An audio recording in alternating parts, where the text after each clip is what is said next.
Hello friends, आप सभी का लक्ष्य एकेडमी में हार्दिक स्वागत है। आज हम लोग पढ़ेंगे ग्रामर में टेंस। यहीं से हम लोग शुरुआत करेंगे। टेंस जो है हमारे एग्जाम में किसी भी प्रकार से नहीं आएगा, लेकिन ये जो है एक महत्वपूर्ण भूमिका निभाता है। जैसे हमारे घर होता है, घर बनता है तो है नींव में नींव दिखती नहीं है, लेकिन क्या है, बहुत महत्वपूर्ण भूमिका निभाती है। पूरा घर जो होता है हमारी नींव के ऊपर ही टिका रहता है। वैसे ही टेंस होता है। टेंस हमारे एग्जाम में जो है डायरेक्ट तो नहीं दिखेगा, लेकिन जो है हमारे महत्वपूर्ण भूमिका निभाएगा। चाहे हम डायरेक्ट इनडायरेक्ट पढ़ें, चाहे सिंटेक्स पढ़ें, चाहे सिंथेसिस पढ़ें, चाहे ट्रांसफॉर्मेशन ऑफ सेंटेंस पढ़ें, कोई भी चीज़ पढ़ें, हमें टेंस आना बहुत जरूरी है। ठीक है। जैसे कोई घर बनाने के लिए नींव की जरूरत पड़ती है, वैसे ही क्या है, हमें इंग्लिश ग्रामर सीखने के लिए टेंस होना बहुत जरूरी है। ठीक है। तो आज हम लोग पढ़ेंगे टेंस। टेंस हमें एक तरीके से कहीं ना कहीं पे समय के बारे में बताते हैं। ठीक है। वो समय तीन तरीके का हो सकता है, जैसे कि टेंस। टेंस यानी कि काल। ये तीन तरीके का समय हमें बताएगा। सबसे पहले तो प्रेजेंट, जो अभी चल रहा है, और दूसरा होता है पास्ट, जो बीत चुका है, और तीसरा होता है फ्यूचर, यानी कि जो आने वाला है। सही है। तो समय के आधार पर, किसके आधार पर? समय के आधार पर टेंस जो होते हैं हमारे तीन प्रकार के होते हैं: प्रेजेंट, पास्ट और फ्यूचर। प्रेजेंट एक जो हमारा अभी चल रहा है ये समय, दूसरा पास्ट जो बीत चुका है उसे बोलते हैं पास्ट, और तीसरा होता है फ्यूचर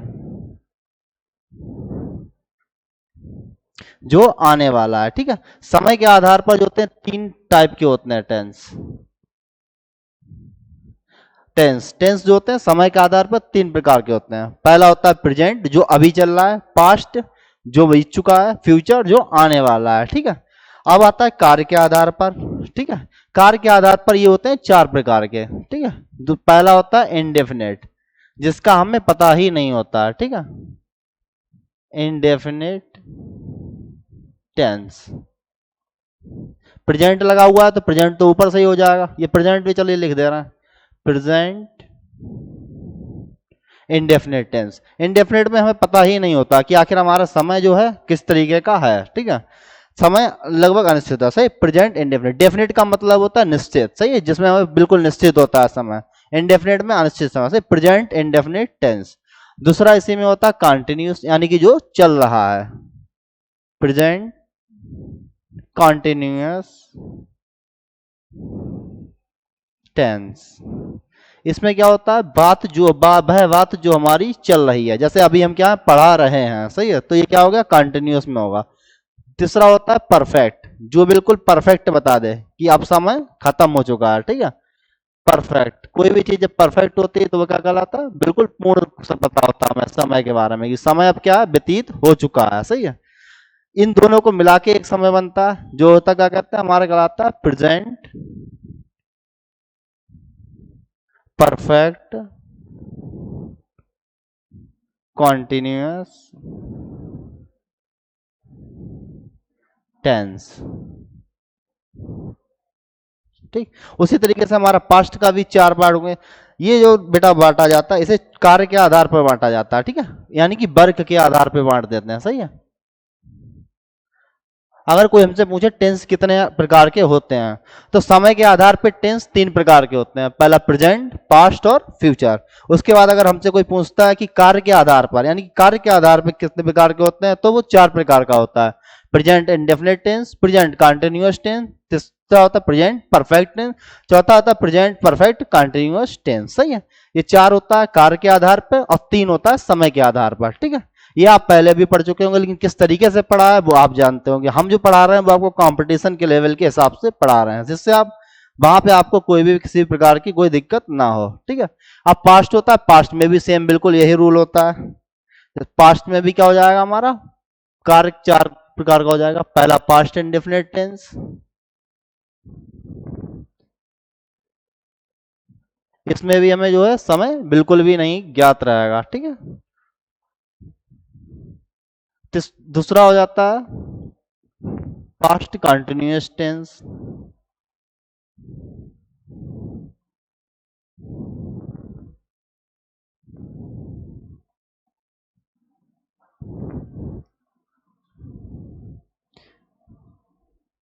तीसरा हो जाता है हमारा पास्ट परफेक्ट टेंस।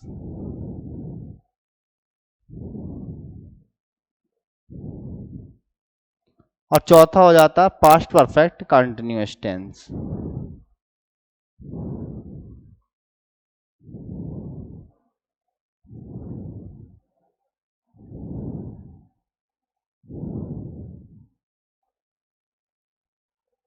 उसी तरीके से फ्यूचर में भी जाएंगे, जब फ्यूचर में जाएंगे तो इनके भी चार पार्ट्स हो जाएंगे। पहला हो जाएगा फ्यूचर इंडेफिनिट टेंस,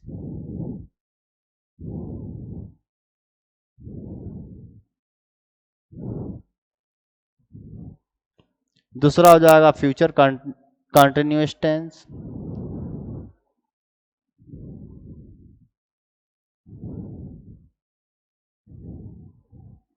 तीसरा हो जाएगा हमारा फ्यूचर परफेक्ट टेंस,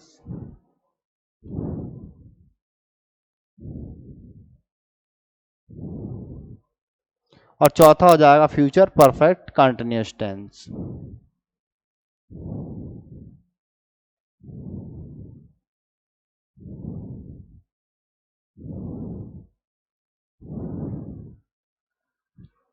ठीक है, ये सबके क्या होते हैं, चार चार पार्ट्स होते हैं। ये जो होते हैं कार्य के आधार पर होते हैं। एक बार फिर से समझ लेते हैं आखिर हमने क्या चीज समझाई है और क्या चीज अभी तक देखा है। टेंस यानी कि काल, वह चीज जो हमें समय के बारे में बताती है। समय क्या होता है, तीन तरीके का होता है। एक तो वो जो अभी चल रहा है, प्रेजेंट, जिसे हम क्या बोलते हैं, प्रेजेंट। जो बीत चुका है उसे बोलते हैं पास्ट, और जो आने वाला है उसे बोलते हैं फ्यूचर। तो टेंस को हमने तीन हिस्सों में बांट लिया था, पहला प्रेजेंट, दूसरा पास्ट, तीसरा फ्यूचर। ठीक है, फिर उसके बाद हमने कहा कार्य के आधार पर बांटेंगे। कार्य के आधार पर हमने इसको बांटा था चार हिस्सों में, पास्ट को भी चार हिस्सों में बांट लिया और फ्यूचर को भी चार हिस्सों में बांट लिया। जो प्रेजेंट इंडेफिनेट होता है, प्रेजेंट इंडेफिनेट होता है। दूसरा होता है प्रेजेंट कंटिन्यूस, जो काम अभी चल रहा है। प्रेजेंट परफेक्ट, जो बिल्कुल खत्म हो चुका है पूर्णतया। ठीक है, और प्रेजेंट परफेक्ट कंटिन्यूस टेंस। फिर इधर आता है पास्ट। पास्ट को भी कार्य के आधार पर चार हिस्सों में बांट लिया, present indefinite tense, past indefinite tense, past continuous tense, past perfect tense, past perfect continuous tense. फिर फ्यूचर को भी हमने चार पार्ट्स में बांट लिया कार्य के आधार पर। ठीक है, समय के आधार पर तो तीन ही हिस्से में होते हैं। फ्यूचर में चार भागों में बांटा, तो future indefinite tense, future continuous tense, future perfect tense, और चौथा होता है फ्यूचर परफेक्ट कंटिन्यूअस टेंस। अब हम समझेंगे आखिर वर्ब कैसे यूज करते हैं। अब देखिए, वर्ब का बहुत महत्वपूर्ण रोल रहता है जब हम वर्ब यूज करेंगे। तो इसमें तो कौन सी यूज करेंगे, प्रेजेंट इंडेफिनिट में वर्ब की फर्स्ट फॉर्म। कौन सी फॉर्म यूज होगी, वर्ब की फर्स्ट फॉर्म। जब हम कंटिन्यूअस में पहुंचेंगे तो इसमें हमारी हेल्पिंग वर्ब यूज हो जाएगी, इज, आर और एम, और साथ में वर्ब की आईएनजी फॉर्म। ठीक है, कंटिन्यूअस के जितने भी टेंस रहेंगे सब में आईएनजी फॉर्म की। अब हम बात करें परफेक्ट में, तो परफेक्ट में हमारा हो जाएगा हैज और हैव। बाकी अभी हम जब डिटेल से पढ़ेंगे तब समझा देंगे, लेकिन यहाँ पे हमें समझना जरूरी है कि कौन सी वर्ब का यूज करते हैं, और वर्ब की थर्ड फॉर्म का यूज करते हैं। क्योंकि वर्ब हमारे पास चार ही प्रकार की होती हैं, चारों प्रकार की वर्ब का हम यूज करते हैं। किस तरीके से करते हैं वो देख लेते हैं। यहाँ पे करेंगे वर्ब की फर्स्ट फॉर्म का यूज, और इसमें करेंगे is, are, am, helping verb रहेगा, और वर्ब की फर्स्ट फॉर्म के साथ आईएनजी फॉर्म लग जाएगा। वहीं परफेक्ट में बात करें तो परफेक्ट में होता हैज है प्लस वर्ब की थर्ड फॉर्म लग जाएगी। अब आते हैं पास्ट इंडेफिनिट में। पास्ट इंडेफिनिट में हम यूज करते हैं वर्ब की सेकेंड फॉर्म। ठीक है, अगर हमारा अफर्मेटिव सेंटेंस है, अगर निगेटिव और इंट्रोगेटिव होगा तो क्या कौन सी यूज कर लेंगे, वर्ब की फर्स्ट फॉर्म यूज कर देंगे। इसके बाकायदा आपको रूल लिखवा देंगे, नियम लिखवा देंगे कि कब वर्ब की फर्स्ट फॉर्म यूज होती है और कब वर्ब की सेकंड फॉर्म यूज होती है, जब हम पास्ट इंडेफिनिट टेंस की वीडियो लेकर आएंगे। ठीक है, अभी सिर्फ समझ लो कि हम दो तरीके की वर्ब यूज करते हैं। वर्ब की सेकंड फॉर्म का यूज करते हैं अफर्मेटिव सेंटेंस में, और वर्ब की फर्स्ट फॉर्म का यूज करते हैं हम जब हमारे पास टेंस होगा इंट्रो निगेटिव या फिर इंट्रोगेटिव होगा। वही कंटिन्यूस की बात करें तो यहाँ इज, आर, एम का यूज कर रहे हैं, तो पास्ट में करेंगे बाज और बर का यूज कर लेंगे, वाज और वर्ब। ठीक है, और वर्ब की वही रहेगी, वर्ब की फर्स्ट फॉर्म के साथ आईएनजी फॉर्म लगेगी। ठीक है, इसमें कोई दिक्कत नहीं होगी। परफेक्ट में हम एक ही चीज का यूज करते हैं, हेड का यूज करते हैं, प्लस वर्ब की हमारी थर्ड फॉर्म रहती है। ठीक, वर्ब की कौन सी फॉर्म रहेगी, थर्ड, और हेल्पिंग वर्ब कौन सी लगेगी, हेड लगेगी। वहीं प्रेजेंट परफेक्ट में हेल्पिंग वर्ब हैज और हैव रहेगी और वर्ब की थर्ड फॉर्म लग जाएगी। ठीक, अब शॉर्ट में समझते हैं फ्यूचर में। फ्यूचर में हमारा लगता है विल और सेल, विल और सेल का यूज करते हैं। हालांकि इसमें और भी होते हैं, लेकिन मेनली हम जो समझेंगे वो विल और सेल को ही समझेंगे। फ्यूचर कंटिन्यूअस की बात कर लें तो इसमें होता है विल बी और शैल बी, शैल बी का यूज कर लेंगे, और बाकी वर्ब की फर्स्ट फॉर्म के साथ आईएनजी फॉर्म का तो यूज करना ही है हमें, ठीक है, किसी भी रूप में करें। वहीं फ्यूचर परफेक्ट की बात करें तो इसमें क्या करते हैं, विल हैव, विल, शैल, और उसके साथ में हैव, और फिर वर्ब की थर्ड फॉर्म, वर्ब की थर्ड फॉर्म का यूज करेंगे, सही है मेनली।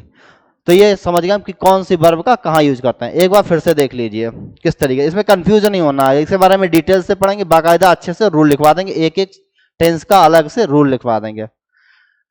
प्रेजेंट इंडेफिनिट टेंस ये होता है वर्ब की फर्स्ट फॉर्म का यूज करते हैं। पास्ट इंडेफिनिट में वर्ब की सेकंड फॉर्म का यूज करते हैं, लेकिन अगर हमारा टेंस निगेटिव और इंट्रोगेटिव होगा तो हम वर्ब की फर्स्ट फॉर्म का यूज कर लेंगे। फ्यूचर इंडेफिनिट टेंस में विल और शैल का यूज करते हैं, और अगर हेल्पिंग वर्ब की बात करें तो वर्ब की फर्स्ट फॉर्म का ही यूज करेंगे यहां पर भी, ठीक है। विल शैल तो हमारा हेल्पिंग वर्ब हो गया, और मेन वर्ब की फर्स्ट फॉर्म रहेगी। कुल मिला के हमारी वर्ब की फर्स्ट फॉर्म ही रहती है, बस पास्ट इंडेफिनिट में ही क्या वर्ब की सेकंड फॉर्म का यूज होता है, सही है। जितने भी टेंस हैं उन सब में जो होता है एक इकलौता टेंस है पास्ट इंडेफिनिट टेंस, जिसमें हम क्या है वर्ब की सेकंड फॉर्म का यूज कर लेते हैं, ठीक है। बाकी हम जब पास्ट परफेक्ट करेंगे तो इसमें भी हल्का सा कर लेंगे, उसके बारे में बाद में बता देंगे डिटेल से, ठीक है, जब आपको पढ़ाया जाएगा। आप समझते हैं कंटिन्यूअस, कंटिन्यूअस में वर्ब की फर्स्ट फॉर्म के साथ आईएनजी फॉर्म लगभग सब में लगेगी, चाहे वो हमारा प्रेजेंट कंटिन्यूअस रहे, पास्ट कंटिन्यूअस रहे, या फ्यूचर कंटिन्यूअस रहे, लेकिन हेल्पिंग वर्ब तीनों में ही चेंज हो जाएगी, ठीक है। प्रेजेंट कंटिन्यूअस टेंस है तो helping verb is are am रहेगी, पास्ट कंटिन्यूअस टेंस है तो हेल्पिंग वर्ब हमारी बाज और बर हो जाएगी, अगर फ्यूचर कंटिन्यूअस टेंस है तो हेल्पिंग वर्ब विल बी और शैल बी हो जाएगी, ठीक है। प्रेजेंट परफेक्ट टेंस की बात करें तो प्रेजेंट परफेक्ट टेंस में हेल्पिंग वर्ब हैज और हैव यूज होगी, और वर्ब की थर्ड फॉर्म, वर्ब की थर्ड फॉर्म परफेक्ट में तीनों में लगेगी, चाहे हमारा प्रेजेंट का परफेक्ट हो, पास्ट का परफेक्ट हो, या फिर फ्यूचर का परफेक्ट हो, ठीक है। अगर प्रेजेंट का परफेक्ट है तो हम helping verb has have use करेंगे और वर्ब की थर्ड फॉर्म, पास्ट का परफेक्ट टेंस है तो हेल्पिंग वर्ब हैड रहेगी और वर्ब की थर्ड फॉर्म। भाई फ्यूचर परफेक्ट टेंस है तो will be, will have, shall have, साथ में क्या है वर्ब की थर्ड फॉर्म का यूज कर लेंगे। बचे हुए इन चारों में हमारा निश्चित या अनिश्चित समय दिया हुआ होता है। क्या चीज दी हुई होगी, निश्चित या अनिश्चित समय, ठीक है। या तो समय निश्चित रहने वाला होगा या फिर अनिश्चित समय, निश्चित समय और अनिश्चित समय, ये तीनों में ही दिया होगा, ठीक है। चाहे वो हमारा प्रेजेंट परफेक्ट कंटिन्यूस हो, परफेक्ट कंटिन्यूस हो, या फ्यूचर परफेक्ट कंटिन्यूस टेंस हो, ठीक है, तीनों में ही क्या यूज होगा, निश्चित और अनिश्चित समय दिया होगा, ठीक है। बाकी हम ऊपर से यूज करेंगे। अब निश्चित और अनिश्चित समय क्या होता है ये देख लेते हैं। निश्चित समय जैसे कि सोमवार बिल्कुल प्रॉपर एक दिन का नाम है, तो सोमवार क्या हो गया हमारा निश्चित समय हो गया। अगर हम वहीं पे बोल दें 2 दिन, 2 दिन में हमें पता ही नहीं चल रहा कौन से 2 दिन है, ठीक है, तो ये हमारा क्या हो गया अनिश्चित समय हो गया। वहीं पे अगर हमने कह दिया अभी क्या चल रहा है जुलाई, सही है, अगर हमने बोल दिया जुलाई से, हम पढ़ाई जुलाई से शुरू करेंगे, ठीक है, तो ये जुलाई हो गया। जुलाई तो हमारा निश्चित हो गया। अगर हम कहते हैं 2 महीने से, तो ये हमारा क्या हो जाएगा अनिश्चित हो जाएगा, ठीक है। तो ये तो आप समझ रहे होंगे कि निश्चित समय कैसे कहते हैं, अनिश्चित समय जिसमें प्रॉपर बोल दिया जाए कि इस तारीख से, इस डेट से, इस दिन से क्या है हमारा काम शुरू होगा, तो वो क्या हो जाएगा निश्चित समय। बाकी अगर हमें पता ही नहीं चला कि हम 2 दिन बाद हमारा कोर्स शुरू होगा या 2 दिन बाद शुरू होगा, तो इसमें क्या है, या 2 महीने बाद हम पढ़ाई शुरू करेंगे, तो वो क्या है हमारा अनिश्चित समय, हमें पता ही नहीं है, खुद ही नहीं पता हम क्या करने वाले हैं, तो ये हमारा अनिश्चित समय हो जाएगा, ठीक है। 2 दिन 2 महीने इसके चक्कर में नहीं रहेंगे, ठीक है। अब हम समझते हैं कि पहचान क्या होती है, ठीक है। पहचान थोड़ा समझ लेते हैं, इसको आप जो है स्क्रीनशॉट ले सकते हैं प्रॉपर वे में।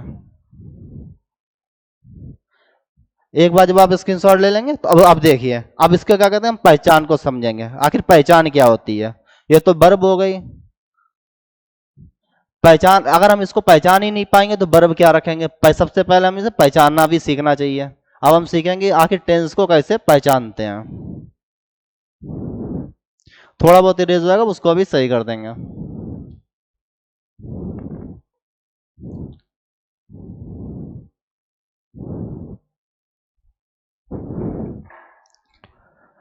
अब देखिए पहचान देखते हैं, जब तक पहचानेंगे नहीं तब तक कुछ होने वाला नहीं है। हमें चीजों को पहचानना भी आना चाहिए। प्रेजेंट इंडेफिनिट टेंस, इसकी पहचान क्या होती है? ता है, ती है, ते हैं। क्या है? ता, ती और ते। सही। ये शॉर्ट फॉर्म में ही समझिए, क्योंकि डिटेल से लिखें, जितना इन चीजों को जितना छोटा कर सकते हैं उतना छोटा कर लीजिए, ठीक है, अपने लिए बढ़िया है। इसकी बात करें पास्ट इंडेफिनिट टेंस की पहचान, था, थी और थे। सही है। आ, ई और ए, ठीक है, आदि। इसमें बहुत सारे होते हैं, ठीक है, तो आदि लगा दिया। फ्यूचर इंडेफिनिट टेंस की पहचान क्या होती है? गा, गी और गे, ठीक है। ये होती है हमारे प्रेजेंट इंडेफिनिट टेंस की पहचान, ता, ती, ते, ठीक है। लास्ट में आएगा, पास्ट में आता है था, थी, थे, आ, ई, ए।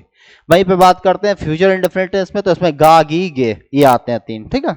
अब कंटिन्यूअस की बात कर लेते हैं। कंटिन्यूअस को हम कैसे पहचानेंगे? पहले तो कंटिन्यूअस की स्पेलिंग सही कर लेते हैं। यहाँ पे इरेज हो गई है। कंटिन्यूअस में पहचान होती है रहा, रही, रहे, सब में आएगा, लेकिन कुछ अलग चीज होती है। जैसे इसमें क्या आएगा? रहा है, रही है, रहे हैं। पास्ट में क्या होता है? था, थी, रहे, रहा था, रही थी, वहीं पे रहे थे, रहने वाला है, ठीक। फ्यूचर में क्या हो जाएगा? रहा होगा, रही होगी, रहे होंगे। ये हो जाएगा फ्यूचर कंटिन्यूअस टेंस की पहचान। देखिए प्रेजेंट कंटिन्यूअस में क्या होगा? रहा है, रही है, रहे हैं। पास्ट कंटिन्यूअस में क्या होगा? रहा था, रही थी, रहे थे। फ्यूचर कंटिन्यूअस में क्या हो जाएगा? रहा होगा, रही होगी, रहे होंगे, हो जाएगा, ठीक है। अब बात करते हैं परफेक्ट की। परफेक्ट में क्या होता है? चुका है, चुकी है और चुके हैं। आई होप कि आप लोगों को राइटिंग समझ में आ रही होगी। अगर राइटिंग में कोई दिक्कत हो तो वो भी आप बता सकते हैं कमेंट बॉक्स में। बाकी यहां पे हो जाएगा चुका था, चुकी थे और चुके थे। यहां पे हो जाएगा चुका होगा,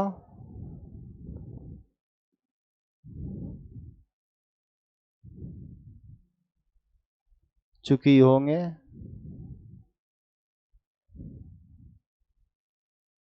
चुकी होगी और चुके होंगे।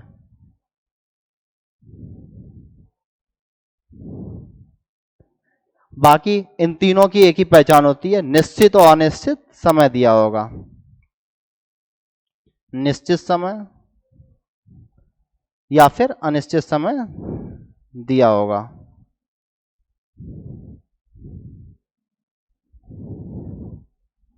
ठीक, तीनों का सेम रहेगा। इसमें भी निश्चित अनिश्चित समय दिया होगा, इसमें भी निश्चित और अनिश्चित समय दिया होगा। एक बार हम फिर से देख लेते हैं, ठीक है। सबसे पहले टेंस प्रॉपर सकते हैं, फिर से रिवीजन कर लेते हैं, ठीक है। टेंस, टेंस को हमने समय के आधार पर तीन हिस्सों में बांट दिया। प्रेजेंट जो अभी चल रहा है, पास्ट जो बीत चुका है, फ्यूचर जो आने वाला है, ठीक है। समझ लो ऐसे, जैसे प्रेजेंट अभी हम पढ़ाई कर रहे हैं, पास्ट इससे पहले हमने पढ़ाई करी ही नहीं है, और फ्यूचर हमें क्या है? परीक्षा देनी है, ठीक है। तो वो क्या हो जाएगा? हमारा फ्यूचर। बाकी प्रेजेंट को कार्य के आधार पर चार हिस्सों में बांट लिया। Present indefinite tense, present continuous tense, present perfect tense, present perfect continuous tense. Past को भी चार हिस्सों में बांट लिया, फ्यूचर को भी चार हिस्सों में बांट लिया कार्य के आधार पर, ठीक है। समय के आधार पर तो तीन ही प्रकार के होते हैं, प्रेजेंट, पास्ट और फ्यूचर। फिर हमने उनकी वर्ब पढ़ी थी, वर्ब आप इससे पहले पढ़ा चुके हैं, ठीक है। प्रेजेंट इंडेफिनिट टेंस ता, ती, ते। पास्ट इंडेफिनिट टेंस की पहचान होती है था, थी, ते, आ, ई, ए, ठीक है। फ्यूचर इंडेफिनिट टेंस की पहचान होती है गा, गी, गे। वहीं पे प्रेजेंट कंटिन्यूअस टेंस की पहचान रहती है रहा है, रही है, रहे हैं। पास्ट कंटिन्यूअस टेंस की पहचान होती है रहा था, रही थी, रहे थे। फ्यूचर कंटिन्यूअस टेंस की पहचान होगी रहा होगा, रही होगी, रहे होंगे। प्रेजेंट परफेक्ट टेंस की पहचान होगी चुका है, चुकी, चुकी है, चुके हैं। पास्ट परफेक्ट टेंस की पहचान होगी चुका था, चुकी थी, चुके थे। फ्यूचर परफेक्ट टेंस की पहचान होगी चुका होगा, चुकी होंगे, चुके होंगे। ठीक है, अब हम इनके बारे में एक एक करके डिटेल से पढ़ते हैं। ठीक है, सबसे पहले हम पढ़ेंगे प्रेजेंट इंडेफिनिट, क्योंकि इनके ऐसा नहीं है, ये तो सिर्फ बाउंड्री लाइन थी। अब हम इसके अंदर पढ़ेंगे। ठीक है, आखिर ये कैसा है। ठीक है, ये तो एक बाउंड्री का काम कर लिया, इसको भी आप स्क्रीनशॉट ले सकते हैं, हमें पहचानना आना चाहिए। आई होप कि आप लोगों ने स्क्रीनशॉट ले लिया होगा। अब हम इसको इरेज करते हैं और पढ़ते हैं हमारा पहला टेंस, प्रेजेंट इंडेफिनिट टेंस। इसको अब डिटेल से लिखवा दिया जाए, क्योंकि अभी आप नोट्स बनाएंगे तो नोट्स में आपको जरूरत पड़ेगी ही पड़ेगी। पहला होता है प्रेजेंट इंडेफिनिट टेंस।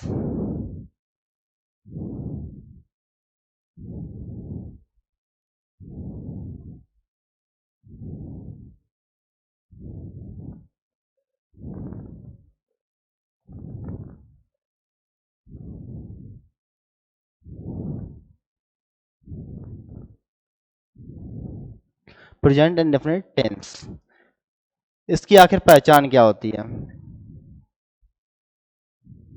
आप नोट्स को जितना चाहें उतना छोटा करके बनाइए, क्योंकि छोटा नोट्स बनाएंगे तो एग्जाम के टाइम पे पढ़ने में बहुत ज्यादा आसानी होगी।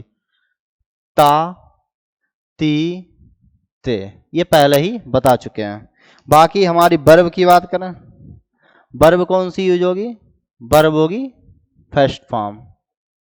वर्ब की कौन सी फॉर्म यूज होगी, फर्स्ट फॉर्म यूज होगी। ठीक है, अब इंडेफिनेट को भी क्या है, हम चार हिस्सों में बांट लेते हैं, affirmative, negative, interrogative, double interrogative. ठीक है, कितने हिस्सों में बांटने वाले हैं, चार हिस्सों में।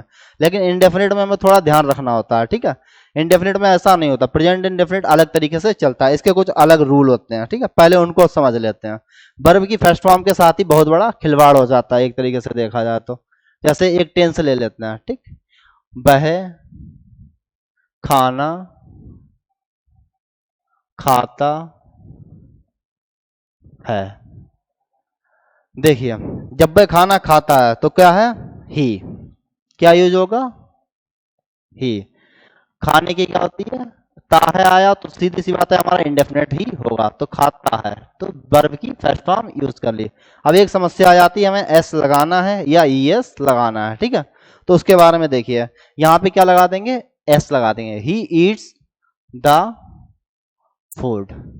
ठीक, अब दूसरा देखिए, जैसे हम किसी ने बोल दिया हमसे वह खाना खाती है। ठीक, वह खाना खाती है। अब खाती है में क्या आ गया, ती है आ गया। अगर ती है आ गया तो हमें सीधे पता होना चाहिए कि क्या है, लड़की है, यानी हमारा जो बह है। अब दोनों जगह बह है। अब देखिए, कंफ्यूज क्या कर देता है काफी कभी, नॉर्मली तो कंफ्यूज होना नहीं चाहिए। बह, बह खाना खाता है तो क्या हो गया, बह की स्पेलिंग ही हो गई। ठीक है, अब बह खाना खाती है तो बह क्या हो जाएगा, यानी कि लड़की है, तो लड़की के लिए क्या यूज होता है, सी। अब ये मत सोचना कि बह दोनों जगह है तो हम ही यूज कर देंगे, क्या यूज करेंगे, सी यूज करेंगे। सी ईट्स द फूड।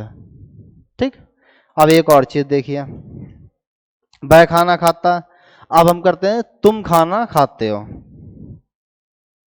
तुम खाना खाते हो।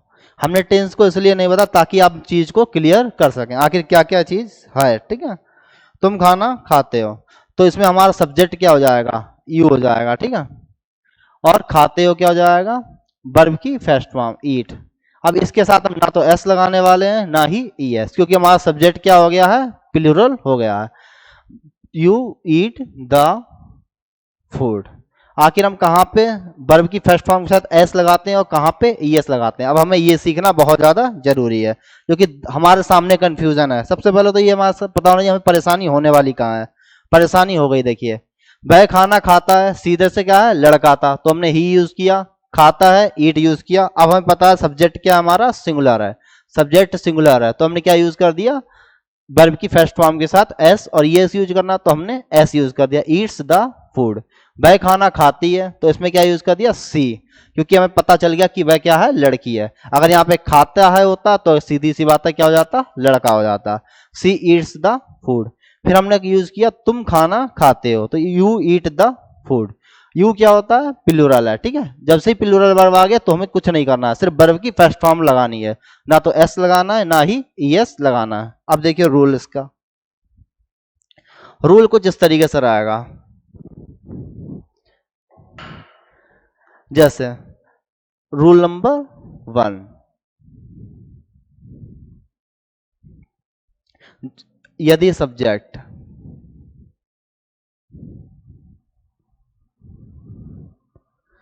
सब्जेक्ट सिंगुलर है, अब सिंगुलर में क्या आता है वो ब्रैकेट में लिख देते हैं, जैसे ही हो गया हमारा, सी हो गया, इट हो गया, किसी भी लड़के या लड़की का नाम हो गया, चाहे वो राम हो सीता हो कुछ भी हो, ठीक है, किसी भी लड़के या लड़की का नाम हो गया, तो ये सब हमारे क्या होते हैं, सिंगुलर होते हैं। अगर ये आएंगे तो हम क्या करेंगे, वर्ब की फर्स्ट फॉर्म लगाएंगे और उसके साथ में एस और ईएस लगाएंगे, ठीक है। अब एस और ईएस का भी एक नियम होता है, ठीक है, ऐसा नहीं है कि जहां मन होगा वहां एस लगा देंगे, जहां मन होगा वहां ईएस लगा देते हैं, एस का तो कोई नियम नहीं है, ठीक है, सीधी सी बात है। अगर हमारा वर्ब की फर्स्ट फॉर्म आएगी, सब्जेक्ट क्या सिंगुलर रहेगा, तो हम वर्ब की फर्स्ट फॉर्म के साथ ईएस या एस में से एक चीज चूज कर लेंगे। अब ईएस का देखिए, यहीं पे स्टार बना के लिख देना, ये रेड मार्कर से लिखते हैं। अब ईएस कहाँ यूज करते हैं, ठीक है, ईएस का यूज होता है यदि वर्ब के लास्ट लेटर, यदि वर्ब का लास्ट लेटर, अगर हमारा वर्ब का लास्ट लेटर यस रहता है, डबल एस रहता है, एस एच रहता है, डबल एस रहता है, सी एच रहता है, ठीक है, या फिर ई एस रहता है, ठीक है, तो हम क्या यूज कर लेंगे, वर्ब की फर्स्ट फॉर्म के साथ ई एस यूज कर लेंगे, ठीक है। क्या यूज कर लेंगे, वर्ब की फर्स्ट फॉर्म के साथ यस यूज कर लेंगे। यदि इनमें से कोई सा नहीं है, ये एक एक्स ले लीजिए, इसमें एक्स ले लीजिए और ओ भी ले लीजिए, ठीक है, तो हम यस यूज कर लेंगे। अब देखते हैं वर्ब, कुछ एक वर्ब देखते हैं जिसमें क्या करते हैं, वर्ब की फर्स्ट फॉर्म का यूज करते हैं। जैसे हमारा लास्ट में क्या है, ब्रश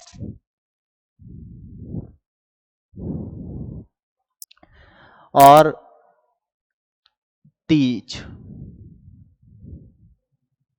ठीक है, रीच, ठीक है, इस तरीके से लास्ट में क्या आ गया, सी एच आ गया, ठीक है, या एस एच आ गया, ठीक है, तो हम क्या कर देंगे, हम अपनी वर्ब की फर्स्ट फॉर्म, अगर हमारा सब्जेक्ट सिंगुलर रहता है, सब्जेक्ट क्या रहता है, सिंगुलर रहता है, तो हम इनके साथ क्या लगा देंगे, ई एस लगा देंगे, ब्रशेस कर देंगे, इधर टीचर्स कर देंगे और इधर रीचेस कर देंगे। बाकी अगर हमारे क्या कहते हैं, last letter S S C H S H O या एक्स नहीं है, तब हम क्या करेंगे, सिंपल ही एस लगा देंगे, यदि सब्जेक्ट हमारा सिंगुलर रहता है। बाकी अगर सब्जेक्ट हमारा प्लूरल रहता है, ठीक है, ये तो सिंगुलर का रूल था। अब बात करते हैं प्लूरल का, रूल नंबर 2, यदि सब्जेक्ट प्लूरल है,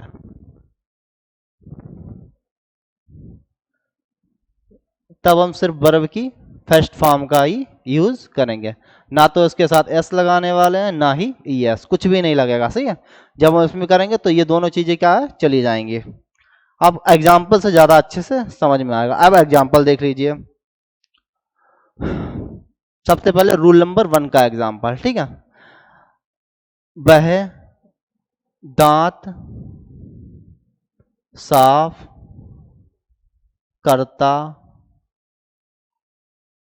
है, ठीक है, वह दांत साफ करता है। दूसरा आप कहते थे, तुम घर पहुंचते हो, ठीक है। अब देखिए दोनों के रूल हैं, ये एग्जाम्पल जो 2 होगा वो हमारा रूल नंबर 2 के हिसाब से चलेगा। अब देखिए कैसे, हमारा सब्जेक्ट क्या है, वह, ठीक है, सपोज दैट हमारा सब्जेक्ट क्या है, वह दांत साफ करता है। अगर होता तो वह दांत साफ करती है, तो सब्जेक्ट क्या हो जाता हमारा, सी हो जाता, लेकिन क्या दिया रखा, वह दांत साफ करता है, तो हमारा सब्जेक्ट क्या हो जाएगा, ही, क्या हो जाएगा, ही। उसके बाद हमें पता है प्रेजेंट इंडेफिनिट में क्या, वर्ब की फर्स्ट फॉर्म का यूज करते हैं। दांत साफ करने की हमारी स्पेलिंग होती है ब्रश, VRUSH। जैसे ही हमने ब्रश लिखा, अब हमें S और ES चूज करना है, तो हम वर्ब का लास्ट लेटर जरूर देख लेंगे, कुछ नहीं करना, बस वर्ब का लास्ट लेटर देख लेना।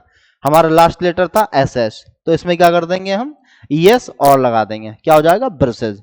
ही ब्रशेज द टीथ, सिंपल। ठीक। भाई अगर हमारा प्लूरल करके पूछ लिया था, तुम घर पहुंचते हो, तो क्या हो जाता, तुम की स्पेलिंग हो जाती यू, यू, और पहुंचने की क्या होती है, रीच। ठीक है। अब बताओ इसमें एस लगाएंगे, ईएस लगाएंगे, या कुछ भी नहीं लगाएंगे, तो हमारा आंसर क्या हो जाना चाहिए, ईएच। अब ये मत सोचना कि सर ने तो बोल दिया है कि सीएच हो तो हमें ईएस लगा देंगे, हमें सब्जेक्ट भी देखना है। हमारा सब्जेक्ट क्या है, प्लूरल हो गया यहाँ पे। ठीक है। यू क्या हो गया, हमारा प्लूरल हो गया, सही। ये वाला रूल तो बाद में लगेगा, ठीक है, उससे पहले ही हमें एक रूल होता है, सब्जेक्ट क्या होना चाहिए, सिंगुलर, ये शर्त होती है, सही है।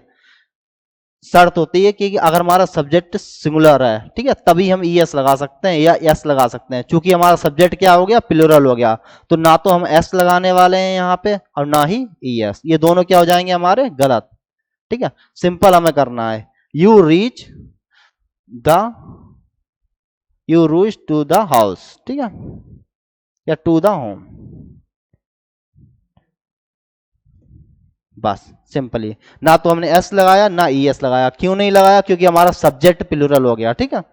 अब समझते हैं इसके अलावा एक रूल और होता है,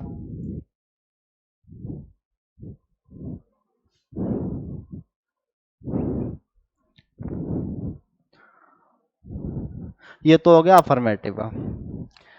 अब कुछ टेंस लिख देते हैं। सबसे पहले हम क्या कहते हैं, पहचान के हिसाब से टेंस लिखते हैं। वह मंदिर जाता है, ठीक।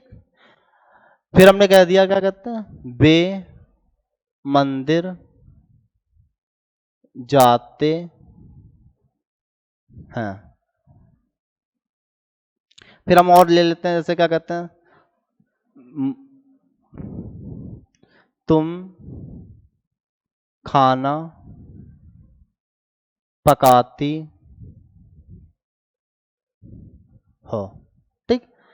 ये हमारे कुछ टेंस हो गया। अब समझते हैं कैसे यूज कर रहे हैं, सही। सब्जेक्ट क्या है हमारा, वह मंदिर जाता है, तो क्या है, लड़का है। अगर वह मंदिर जाती है हो जाता तो क्या हो जाता, यहाँ पे मान लो जाती है हो जाता, तो सीधी सी बात है लड़की हो जाता, तब हम क्या यूज कर लेते हैं, सी। लेकिन चूंकि हमारा सब्जेक्ट क्या है, कोई लड़का है, क्योंकि वह मंदिर जाता है, तो हम क्या यूज करेंगे, ही।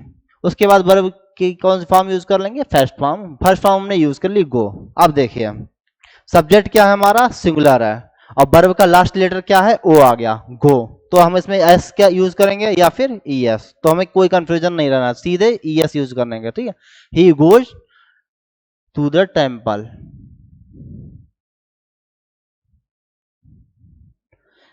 फिर आता बे मंदिर जाते हैं, तो बे के लिए क्या यूज होता है, दे, ठीक है। अब हम फिर से वर्ब की यूज फॉर्म गो यूज कर लिया हमने। अब आप कहेंगे कि सर इसमें तो लास्ट लेटर ओ आ गया, तो हम इसमें भी एस या एस लगा देंगे। वो हमें कोई मायने नहीं रखता, हमारा लास्ट लेटर भले ही ओ आ गया हो, लेकिन हमें वर्ब सब्जेक्ट भी मायने रखता है। सब्जेक्ट हमारा क्या हो गया, प्लूरल हो गया, तो कुछ नहीं करना, सीधे वर्ब की फर्स्ट फॉर्म को रख देना है। और वर्ब की फर्स्ट फॉर्म हमारी गो है, तो they go to the temple. I hope कि आप लोग ये तो समझ ही गए होंगे कि एस और एस का यूज हमें सब्जेक्ट के हिसाब से करना है, ना कि अपने हिसाब से। वर्ब तो बाद में हमें देखनी है कि वर्ब के लास्ट लेटर क्या है, ये सब चीजें बाद में देखेंगे। अगर हम पहले ही देखने लग जाएंगे तो क्या है, दिक्कतें हो जाएंगी। तो इसमें कोई कंफ्यूजन तो नहीं है, ठीक। आप समझते तुम खाना पकाते हो, तो सिंपल टेंस है। सब्जेक्ट क्या है हमारा, यू। खाना पकाने की होती है cook, you cook the food, तुम खाना पकाती हो। अगर वहीं पे हो जाता तुम खाना पकाती हो जाता वह खाना पकाती है, सपोज दैट हो जाता वह खाना पकाती है। अगर हमारा ये रह जाता टेंस, वह खाना पकाती है, तो क्या हो जाता, सब्जेक्ट हमारा ही होता या फिर सी, वो आपको पहले ही बता चुके हैं। अगर बड़ी की मात्रा आएगी तो सीधी सी बात है लड़का है, सही, तो लड़के के लिए क्या यूज कर देंगे, सी। सब्जेक्ट क्या हो गया हमारा, सिंगुलर हो गया, ठीक है। अब यहाँ पे कुक लगाएंगे, सही। अब आप कहेंगे सर जी यहाँ पे ना तो एस आया ना एस, क्या यूज करेंगे, ठीक है। तो सब्जेक्ट हमारा क्या था, सिंगुलर था, और लास्ट में के आ गया। ओ जो आए हैं वो पहले आए हैं, बाद में नहीं आए हैं। हमारा ओ क्या होना चाहिए, लास्ट में होना चाहिए, तब हम एस लगाएंगे। अब चूंकि ओ क्या है हमारा, पहले ही है, तो हम क्या यूज कर लेंगे, एस। क्या यूज करेंगे, सिर्फ S, she cooks the food, ठीक। ये आप समझिएगा। अगर कोई चीज टफ है जो आपको परेशान कर सकती है तो वो एस और ईएस का यूज ही है, ठीक है। वो बस बाकी प्रेजेंट इंडेफिनिट में कोई भी चीज आपको परेशान नहीं करने वाली है। अब देखते हैं नेक्स्ट, जैसे कि अफर्मेटिव हो गया ये, तो निगेटिव में क्या यूज करते हैं, निगेटिव का देख लीजिए। निगेटिव में हम यूज करते हैं हेल्पिंग वर्ब डू और डस, निगेटिव सेंटेंस, निगेटिव सेंटेंस। वो कैसे बनाते हैं, जैसे वह खाना पकाती है, ठीक। वह खाना पका, सॉरी, वह खाना नहीं पकाती है, क्योंकि अगर निगेटिव बनाना तो फिर नहीं बना लगाना होगा, तो वह खाना नहीं पकाती है। सबसे पहले हम इसे समझ लेते हैं, ठीक। वह खाना नहीं पकाती है, तो वह की स्पेलिंग क्या हो जाएगी, सी। क्या लगा देंगे, डस। उसके बाद नॉट लगा देंगे, उसके बाद पकाने की कुक लगा देंगे। अब की बार तो सब्जेक्ट हमारा क्या आ गया, सिंगुलर आ गया। अब आप कहेंगे इसमें भी सर यूज कर लेंगे वर्ब की फर्स्ट फॉर्म के साथ एस और ईएस, तो ऐसा नहीं होता, ठीक है। हम इसमें वर्ब की फर्स्ट फॉर्म के साथ एस और ईएस का यूज नहीं करने वाले हैं, क्योंकि ये हमारा क्या है, निगेटिव है। निगेटिव में हमें सिर्फ और सिर्फ वर्ब की फर्स्ट फॉर्म का ही यूज करना है, चाहे हमारा सब्जेक्ट सिंगुलर हो या फिर प्लूरल हो। सब्जेक्ट से हमें कोई भी लेना देना नहीं होता, ओनली वर्ब की first form. She does not cook the food, ठीक। अब समझते हैं एक और, अगर यहां पर जाता बे खाना नहीं पकाते हैं, ठीक। तब क्या हो जाता हमारा, they do not cook the food, क्योंकि सब्जेक्ट से तो हमें अब कुछ लेना ही देना है, सिर्फ क्या है, सब्जेक्ट का रोल रह जाएगा हमें डू नॉट और डज नॉट, ठीक है। अब हम किसका यूज करने लगे, डू नॉट डज नॉट। इससे पहले हम वर्ब को चेंज कर रहे थे सब्जेक्ट के आधार पे, लेकिन अब हम डू और डज का यूज कर रहे हैं सब्जेक्ट के आधार पर, ठीक है। अब देखते हैं किस तरीके से यूज कर रहे हैं। अगर हमारा सब्जेक्ट क्या है, सिंगुलर है, क्या रहेगा बेटा, सब्जेक्ट सिंगुलर, जितना हो सके उतना फास्ट। सब्जेक्ट क्या रहेगा, सिंगुलर, तो हम क्या यूज करेंगे, डज नॉट। डज नॉट, ये बताने की जरूरत नहीं है सिंगुलर क्या होता है, सिंगुलर हम पहले ही बता चुके हैं। किसी लड़के या लड़की का नाम हो, ही या सी हो या इट हो, ठीक है, तो ये सब क्या हो जाता है, सिंगुलर। सिंगुलर आएगा तो हम डज नॉट प्लस वर्ब की फर्स्ट फॉर्म का यूज करने वाले हैं। यदि सब्जेक्ट हमारा क्या रहेगा, प्लूरल रहने वाला है, प्लूरल रहेगा सब्जेक्ट, तो हम क्या यूज कर देंगे, only do not plus verb की फर्स्ट फॉर्म, ठीक है, ये यूज करने वाले हैं। इसके एग्जाम्पल ऊपर ही दे रखे हैं, ठीक है। यदि सब्जेक्ट सिंगुलर होगा तो क्या लगेंगे, डज नॉट प्लस वर्ब की फर्स्ट फॉर्म, और अगर यदि सब्जेक्ट प्लूरल है हमारा तो क्या करेंगे, डू नॉट प्लस वर्ब की फर्स्ट फॉर्म। आई होप कि आपको कोई निगेटिव भी समझ में आ गया होगा। आप समझते हैं हम अपना इंट्रोगेटिव, ठीक है। इंट्रोगेटिव में देखते हैं,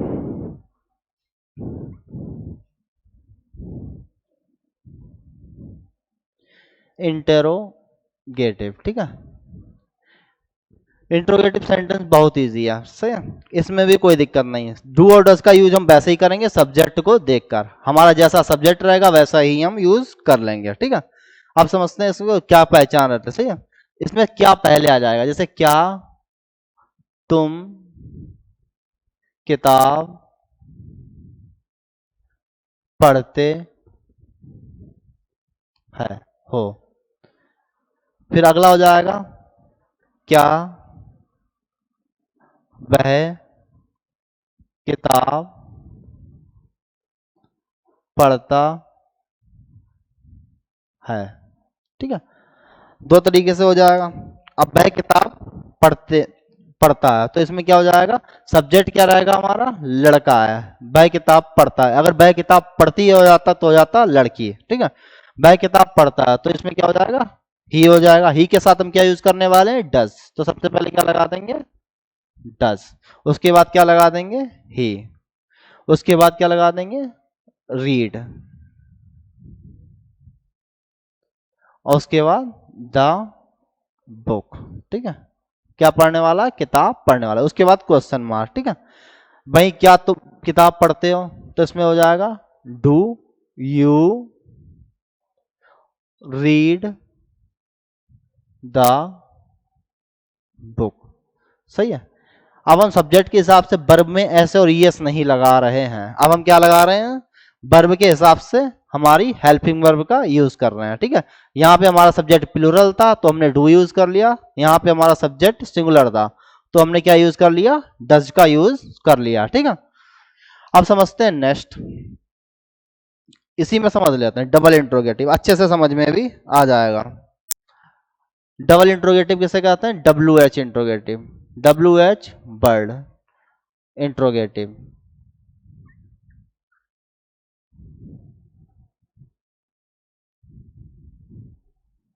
डब्ल्यू एच वर्ड इंट्रोगेटिव। ठीक है, देखिए डब्ल्यू एच वर्ड का, इसमें डब्ल्यू एच वर्ड, जैसे तुम किताब पढ़ते हो, तुम किताब कब पढ़ते हो, ये तो नॉर्मल बच्चों से पूछ ही लिया जाता है कि तुम किताब कब पढ़ते हो। सही है, या फिर तुम किताब क्यों पढ़ते हो। ठीक है, ये नॉर्मल भाषा में यूज होने वाले सेंटेंस हैं। अब देखिए तुम किताब कब पढ़ते हो, इसमें भी ताते है आ गया और साथ में क्या आ गया, डब्ल्यू एच वर्ड। इसमें डब्ल्यू एच वर्ड हमारा क्या रहेगा बेटा, बीच में रहेगा। ठीक है, इसमें तो हेल्पिंग वर्ब के रूप में हमने यूज कर लिया। अब इसमें देखते हैं, तुम किताब कब पढ़ते हो, तो क्या हो जाएगा, कब की स्पेलिंग होती है हमारी, वैन। बाकी सब्जेक्ट हमारा क्या है, तुम क्या है, प्लूरल है, तो क्या यूज कर लेंगे, do. When do you read the book. समझ में आ गया, कुछ नहीं करना, सिर्फ डब्ल्यू एच वर्ड को पहले ले आएंगे, उसके बाद हेल्पिंग वर्ब, फिर सब्जेक्ट, फिर क्या है, मेन वर्ब हो जाएगी, उसके बाद ऑब्जेक्ट हो जाएगा। इसके अभी फार्मूला भी लिखवा देंगे जिससे आपको कोई भी दिक्कत ना हो। फिर आता है तुम किताब क्यों पढ़ते, तो क्यों की स्पेलिंग होती है वाई, क्या रहेगी वाई। और यहां पे क्या जाएगा, do. Why do you read the book. ठीक है, इतने टेंस क्या है, हमें मेनली सीखने हैं। सही है, ये हमारे क्वेश्चन आंसर जब बनाएंगे तब हेल्प कर देगा। सही है, अपने आप से क्वेश्चन आंसर को क्रिएट करने की आदत डलवाएगा। प्रोज पोएट्री सप्लीमेंट हर जगह क्या करे, मदद हेल्प कर देगा। ठीक है, क्वेश्चन आंसर को करने में। ये प्रेजेंट इंडेफिनिट टेंस का था। ठीक है, अब इसके कुछ रूल्स होते हैं, उनको समझ लेते हैं। आखिर अफर्मेटिव का क्या रूल होता है, निगेटिव का क्या रूल होता है, और इंट्रोगेटिव डबल इंट्रोगेटिव का क्या रूल और फॉर्मूला रहता है। ठीक है, देखिए फार्मूला अफर्मेटिव का क्या रहने वाला है, नंबर 1,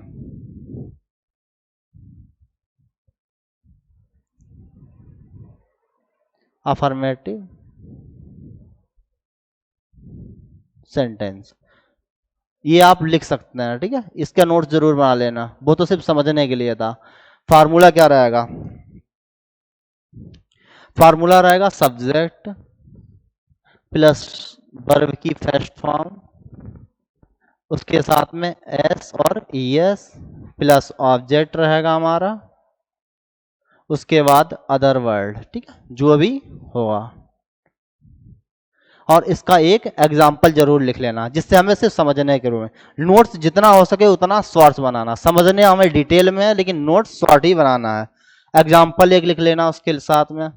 एग्जाम्पल हमारा क्या रहेगा, जैसे वह गाना गाती है। ठीक, तब हमारा क्या हो जाएगा, भय की स्पेलिंग क्या रहेगी, सी, क्योंकि हमारा क्या है, गाती है, तो सी सिंग।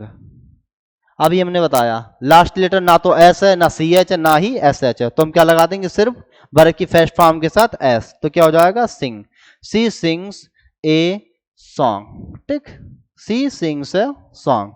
बस ये हमारा सब्जेक्ट हो गया, वर्ब की फर्स्ट फॉर्म के साथ एस हो गया, उसके साथ में ए सॉन्ग हो गया। ठीक है, एक एक एग्जाम्पल लिख लेंगे। ये अफर्मेटिव का हो गया। अब निगेटिव का फार्मूला क्या रहता है, सेकंड नंबर में, निगेटिव सेंटेंस।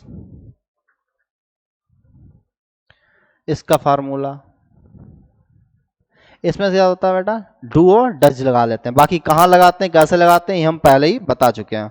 फार्मूला आखिर क्या रहता है ये देख लेते हैं। फार्मूला हमारा रहेगा सब्जेक्ट, सब्जेक्ट को देख के ही हम क्या लगाएंगे, डू लगाएंगे या फिर डज लगाएंगे। ठीक है, यदि सब्जेक्ट हमारा सिंगुलर है तो क्या लगा देंगे, डज लगा देंगे। सब्जेक्ट प्लूरल है तो हम क्या लगा देंगे, डू लगा देंगे। ठीक है, उसके बाद वर्ब की फर्स्ट फॉर्म, नहीं सॉरी निगेटिव है तो नॉट जरूर लगाएंगे। ठीक है, नॉट लगा देंगे।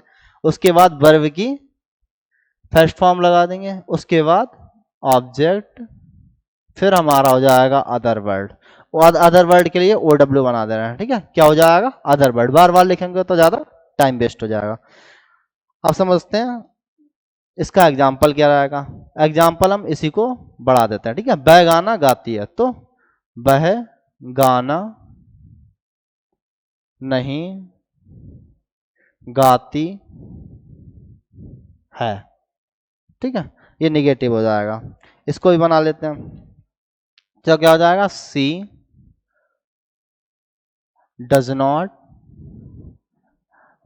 गाने गाने के बाद क्या होता है, गाने की होती है सिंग, सी डज नॉट सिंग। ना तो अब हमें एस लगाना है ना ही एस लगाना है, क्योंकि हमने हेल्पिंग वर्ब क्या लगा दी है, डज नॉट लगा दी है। ठीक है, तो क्या हो जाएगा, she does not sing a song हो जाएगा।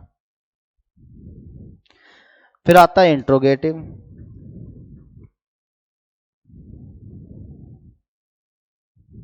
Interrogative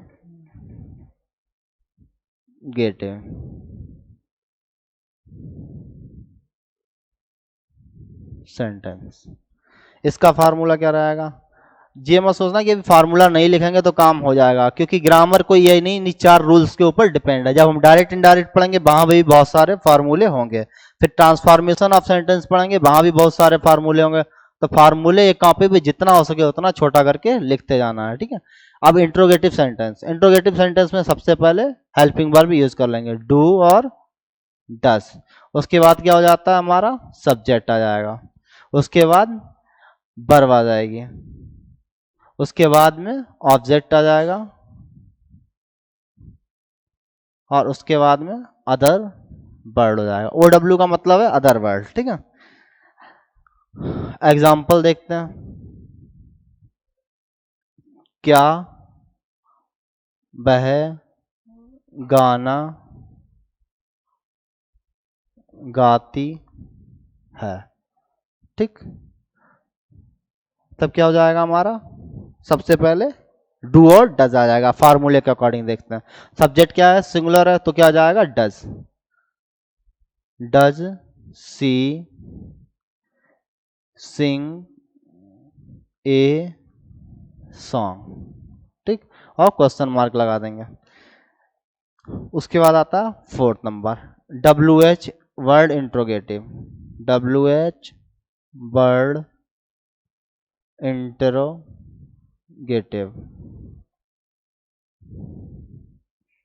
sentence.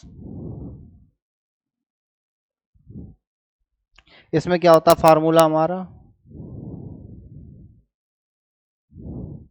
इसमें डब्ल्यू एच वर्ड पहले आ जाएगा। सबसे पहले हम क्या लिख देंगे, डब्ल्यू एच वर्ड, जो भी हमारा रहेगा, वाई वैन हाउ हु जो भी होगा। ठीक है, डब्ल्यू एच वर्ड सबसे पहले लिख देंगे, उसके बाद डू और डज लगा देंगे ऐसे। उसके बाद हमारा हो जाएगा सब्जेक्ट, उसके बाद वर्ब की फर्स्ट फॉर्म, फिर ऑब्जेक्ट हो जाएगा, उसके बाद अदर वर्ड हो जाएगा। ठीक है, क्या हो जाएगा, अदर वर्ड हो जाएगा। अब देखिए इसमें क्या होता है, जैसे एग्जाम्पल, वह गाना कब गाती है। ठीक है, तो ये क्या हो गया हमारा डब्ल्यू एच वर्ड इंट्रोगेटिव। तो इसमें क्या होगा, सबसे पहले कब की स्पेलिंग लग जाएगी, वैन, क्या हो जाएगी, वैन, डब्ल्यू एच वर्ड। उसके बाद हेल्पिंग वर्ब लगेगा, तो हेल्पिंग वर्ब सब्जेक्ट के हिसाब से लगेगा। सब्जेक्ट हमारा क्या है, वह है। वह क्या है हमारा, अफर्मेट वो सॉरी, अब वह हमारा क्या है, सिंगुलर है, तो क्या लग जाएगा, she, when, sorry when does, helping verb क्या लग जाएगा, डज।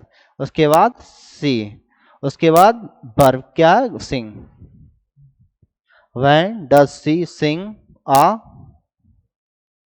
सॉन्ग। ठीक है, और क्या हो जाएगा, क्वेश्चन वर्ड हो जाएगा। ठीक है, इतना आप समझ। अब एक बात समझ लेते हैं फिर से, जो हमने पढ़ा है इससे पहले क्या है, हम इसके बारे में डिटेल से पढ़ा चुके हैं और सब लिखवा भी चुके हैं, वो आप स्क्रीनशॉट ले सकते हैं बीच बीच में। अब समझते हैं प्रेजेंट इंडेफिनिट टेंस, इसकी पहचान क्या है, ता है, ती है, आता है। अब देखिए, चाहे हमने अफर्मेटिव बनाया हो, निगेटिव बनाया हो, इंट्रोगेटिव बनाया हो, या फिर हमारा डबल डबल इंट्रोगेटिव हो, लेकिन सब में ता है, आया है। अब देखिए, चाहे सेंटेंस हमारा कुछ भी रहा हो, लेकिन पहचान के रूप में हमने बताया था ताती ते आना ही है। हमने पहला क्या बनाया, अफर्मेटिव, लास्ट में क्या आ गया, ता है। उसके बाद नेगेटिव बनाया, तब भी क्या आ गया बेटा, ता, ती है आ गया। ठीक, इंट्रोगेटिव बनाया, तब भी क्या आ गया, ती आ गया। डब्ल्यू एच वर्ड में क्या बताना है, तब भी ती है आ गया। सेंटेंस हम कुछ भी बनाए, लेकिन जो हमारी पहचान टेंस की है, ता ती ते, वो आनी जरूरी है। ठीक है, अब वो तीसरे सब में आ रही है, चाहे वो अफर्मेटिव हो, नेगेटिव हो, या फिर इंट्रोगेटिव हो। ठीक है, उसके बाद वर्ब की फर्स्ट फॉर्म बताई थी। ठीक है, अब वर्ब की फर्स्ट फॉर्म देखिए, हमने कहा था वर्ब की फर्स्ट फॉर्म सब्जेक्ट के अकॉर्डिंग चूज करते हैं। ठीक है, सब्जेक्ट हमारा क्या हो गया, सिंगुलर था, तो हमने क्या लगा दिया, सिंग। सिंग क्या है हमारी, वर्ब की फर्स्ट फॉर्म है। अब हमें एस और ईएस में से एक चीज लगानी थी, तो हमने क्या लगा दिया, एस लगा दिया। यदि वर्ब का लास्ट लेटर एस एच हो जाता, सी एच हो जाता, डबल एक्स हो जाता, या फिर ओ हो जाता, ठीक है, एस एच हो जाता, तो हम क्या लगा देते, ई एस लगा देते। चूंकि हमारा लास्ट लेटर क्या था, हमारा इन सब में से कोई भी नहीं था, तो हमने क्या लगा दिया, एस लगा दिया। सी सिंग से सॉन्ग। इस तरीके से हमारा अफर्मेटिव सेंटेंस पूरा हो गया। फिर प्रेजेंट इंडेफिनिट में ही क्या आता है हमारा, निगेटिव आता है। ठीक है, ये तो अफर्मेटिव हो गया। फिर आता है निगेटिव, निगेटिव में क्या आ जाएगा, नहीं लग जाएगा। नहीं लगेगा तो हम क्या उनसे हेल्पिंग वर्ब यूज कर लेंगे, डू और डज नॉट। क्या यूज करेंगे, डू और डज, और साथ में नॉट लगा देंगे। ठीक है, तो हम डू और डज का यूज कहाँ करते हैं वो देख लिया। यदि हमारा सब्जेक्ट क्या है, सिंगुलर है, तो हम क्या लगा देंगे, डज नॉट लगा देंगे। सब्जेक्ट क्या था, सिंगुलर था, तो हमने क्या लगा दिया, डज नॉट लगा दिया। और अगर हमारा सब्जेक्ट प्लूरल होता तो क्या लगा देते, डू नॉट लगाते। वर्ब की अब हमें सिर्फ फर्स्ट फॉर्म का ही यूज करना है, ना तो एस लगाना है, ना ही यूएस लगाना है।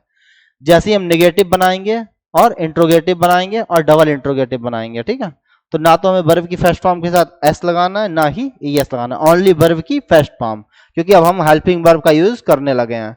जब हम हेल्पिंग वर्ब का यूज करेंगे, डू और डज का, तब हम वर्ब की फर्स्ट फॉर्म का ही यूज करेंगे। ठीक, फिर हमने इंट्रोगेटिव बनाया। इंट्रोगेटिव दो तरीके के होते हैं, एक तो होता है डब्ल्यू एच वर्ड से शुरू होने वाला इंट्रोगेटिव, दूसरा होता है हेल्पिंग वर्ब से। जैसे क्या वह गाना गाती है, क्या वह खाना खाती है, क्या हम पुस्तक पढ़ते हैं, क्या हम क्लास लेते हैं। ठीक है, तो ये सब क्या हो जाएंगे, हमारे इंट्रोगेटिव में हो जाएंगे। कौन से, सिंपल इंट्रोगेटिव, जिसकी शुरुआत हमें किससे करनी होती है, डू या डज से करनी होती है। जैसा हमारा सब्जेक्ट होगा उसी तरीके से हम डू और डज का यूज कर लेंगे। फिर आता है W H word. W H word में आता है आखिर हम क्लास कब लेते हैं। ठीक है, आखिर हम विद्यालय कब जाते हैं, या फिर हम खाना कब खाते हैं, या खाना क्यों खाते हैं। ठीक है, वो सब हमारे किस में चले जाएंगे, डब्ल्यू एच वर्ड में चले जाएंगे। डब्ल्यू एच वर्ड की पहचान क्या होती है, बीच में ही हमारे क्या रहने वाला है, डब्ल्यू एच वर्ड होगा। जब हम इंग्लिश में ट्रांसलेट करेंगे तो डब्ल्यू एच वर्ड क्या होगा, सबसे पहले चला जाएगा फार्मूले के अकॉर्डिंग। उसके बाद हम हेल्पिंग वर्ब यूज कर लेंगे, डू और डज। उसके बाद हमारा सब्जेक्ट हो जाएगा, फिर वर्ब की फर्स्ट फॉर्म, फिर ऑब्जेक्ट यूज हो जाएगा, फिर अदर वर्ड। ठीक है, इस तरीके से क्या हो जाएगा। ये हमारी पहली वीडियो थी। ठीक है, तब हमने आपको डिटेल से बता दिया। उसके बाद हम जब भी पढ़ेंगे, जब भी बताएंगे, शॉर्ट में ही बताएंगे, क्योंकि ये टेंस हमें बहुत जल्दी संपन्न करने हैं। ठीक है, उसके बाद हमें आपको लोगों को पढ़ाना पड़ेगा डायरेक्ट इनडायरेक्ट, जो आपके पेपर में आएंगे। सही है, एक तरीके से नींव है। अगर ये हमें नहीं आते हैं तो हम ट्रांसलेशन नहीं कर पाएंगे। ठीक है, एक हमारा ट्रांसलेशन पूरा पैराग्राफ आता है, उसमें तो ये हेल्प करेगा ही करेगा, ठीक है। उसमें कंपाउंड आएंगे, कॉम्प्लेक्स आएंगे, वो ट्रांसफॉर्मेशन ऑफ सेंटेंस में सीखेंगे। आई होप कि आज की वीडियो में ये आप लोग क्लियर हो गया होगा। ये हमारा था पूरा प्रेजेंट इंडेफिनिट टेंस, और इसको आप इसी तरीके से लिख के समझ लें, और नोट को जितना हो सके उतना शॉर्ट बनाना, क्योंकि वरना इतने फार्मूले होने वाले हैं आपके कि आप भूल जाएंगे, आप निश्चित तौर पे भूल जाएंगे, क्योंकि ये ऐसा नहीं है एक ही का फार्मूला है। अभी आप जब डायरेक्ट इनडायरेक्ट पढ़ेंगे तो उसके फार्मूले आएंगे, ट्रांसफॉर्मेशन पढ़ेंगे उसके फार्मूले होंगे, सिंथेसिस पढ़ेंगे उसके फार्मूले होंगे, सिंटेक्स पढ़ेंगे उसके फार्मूले होंगे। इतने फार्मूले हो जाएंगे कि आप मतलब संभाल ही नहीं पाएंगे अपने आप को। तो कोशिश कीजिए ज़्यादा से ज़्यादा कि जो है हम शॉर्ट नोट्स बनाए, तो ये शॉर्ट नोट्स में ही बनाना है, ठीक है। बाकी आप क्लास देख सकते हैं बाद में भी रिपीट करके।